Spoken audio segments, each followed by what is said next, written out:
اسی حوالے سے ہم نے 14 اگست 1947 کو وطن عزیز پاکستان کو حاصل بھی کر لیا.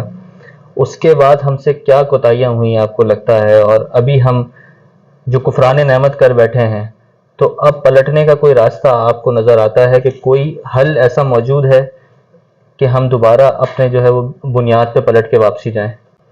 ماشاءاللہ بہت اچھا آپ کا سوال ہے، بڑا اہم سوال ہے یہ، اس لیے کہ ہمارا سروائیول اب نظر نہیں آ رہا کہ بہت دیر تک رہے گا، کیونکہ بہت عرصے تک اللہ تعالیٰ نے ہمیں موقع فراہم کیے، مواقع فراہم کیے. اس حوالے سے ایک آیت کریمہ میں آپ کو بتا دیتا ہوں، اس سے آپ اندازہ لگا سکتے ہیں یہی الفاظ جو آپ نے استعمال کیے ہیں. بہت خطرناک صورتحال بن رہی ہے کہ اب وہ جو عذاب کا کوڑا ہمارے سروں پر منڈلا رہا ہے مسلسل، اس حوالے سے قرآن حکیم بیان کرتا ہے. یہ سورۃ الانفال کی آیت نمبر 25 اور 26 ہے. اللہ سبحانہ تعالیٰ فرماتے ہیں وَاتَّقُوا فِتْنَةً لَا تُصِيبَنَّ الَّذِينَ ظَلَمُوا مِنكُمْ خَاصَّةً، ڈرو اس فتنے سے، اس کے وبال سے جو تم میں سے صرف ان لوگوں پر نہیں آئے گا کہ جو ظلم کرنے والے ہیں، نافرمانی کرنے والے ہیں. وَاعْلَمُوا أَنَّ اللَّهَ شَدِيدُ الْعِقَابِ، اور جان لو کہ اللہ تعالیٰ سخت سزا دینے والا ہے. ٹھیک ہے. اسی طرح اس کی اگلی آیت مبارکہ میں فرمایا وَاذْكُرُوا إِذْ أَنْتُمْ قَلِيلٌ، یہ اصل میں خطاب ہے اہل مکہ سے، خاص طور پہ مہاجرین مکہ سے، جو مہاجرین ہجرت کر کے مدینے آئے تھے اور وہاں اللہ تعالیٰ نے ان کو نعمت عطا فرمائی، عافیت عطا فرمائی، اسٹیبلٹی عطا فرمائی. تو اس پس منظر میں مسلمانوں نے پاکستان کے حوالے سے بڑی رہنمائی موجود ہے، پہلے اس کو سن لیجیے. وَاذْكُرُوا إِذْ أَنْتُمْ قَلِيلٌ مُسْتَضْعَفُونَ فِي الْأَرْضِ، اے مسلمانوں، مکے والوں خاص طور پر اس وقت کو یاد کرو جب تم تعداد میں کم تھے. مستضعفون فی الارض، زمین میں دبا دیے گئے تھے، کمزور کر دیے گئے تھے، اور تمہیں اس بات کا خطرہ تھا کہ کہیں کافر تمہیں اچک نہ لے. فآواکم، تو اس اللہ پاک نے تمہیں پناہ عطا فرمائی. وأیدکم بنصرہ، اور اپنی مدد سے، اپنی تائید سے، خصوصی نصرت سے تمہاری مدد فرمائی.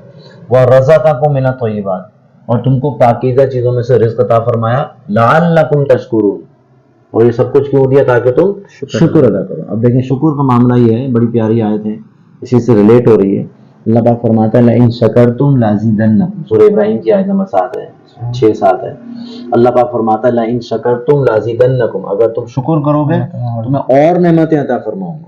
عام طور پر یہ آیت کا یہ حصہ تو بیان ہوتا ہے، لیکن اگلا حصہ بیان نہیں ہوتا جو آپ کے سوال سے متعلق ہے.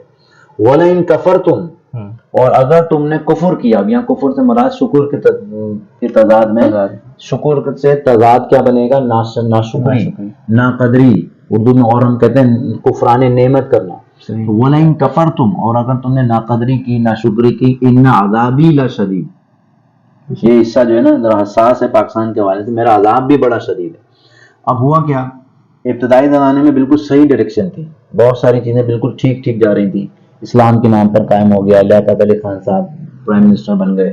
اسی طرح سید ابو العلا مودودی صاحب کی بھی ڈائریکشن بالکل ٹھیک تھی، اور ان کو موقع فراہم کیا قائد اعظم نے ریڈیو پاکستان کے ذریعے کہ وہ لوگوں کے سامنے اسلام کا جو نظام ہے پورا کا پورا وہ لوگوں کے سامنے بیان کر مواقع فراہم کیے.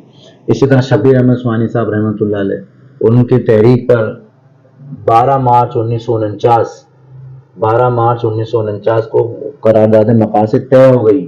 کانسٹیٹیوشنلی آپ کی جو قانون ساز اسمبلی ہے اس نے اس بات کو طے کر دیا، جو قرارداد مقاصد تھی اس کے تحت یہ بات طے ہوئی کہ پاکستان میں کوئی قانون سازی قرآن اور سنت کے متصادم نہیں ہوگی. یہ بات بالکل صحیح ہے نا. جیسے کلمہ پڑھ لیا ایک شخص نے، جیسے ایک شخص کلمہ پڑھتا ہے مسلمان ہوتا ہے، آپ کی ریاست مسلمان ہوتی ہے، تو ڈائریکشن بالکل ٹھیک تھی. لیکن اس کے بعد جو ہوا وہ بہت افسوسناک ہے.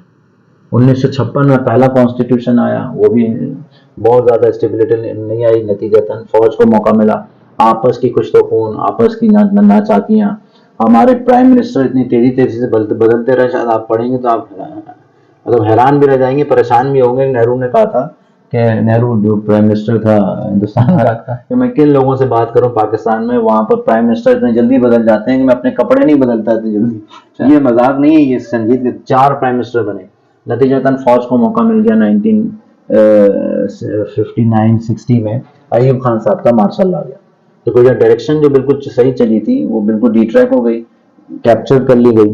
اور اس کے بعد سے یہاں ماشاء اللہ ایوب خان صاحب آئے، ضیاء الحق صاحب آئے، پرویز مشرف صاحب آئے. تو جو ڈائریکشن اسلام کی طرف چلنی تھی وہ ہائی جیک ہو گئی ایک طرح سے. اور سمجھ لیں ماشاء اللہ میں جو بھی اس کے خباثت ہیں وہ ساری کی ساری ہمارے ملک میں آ گئی.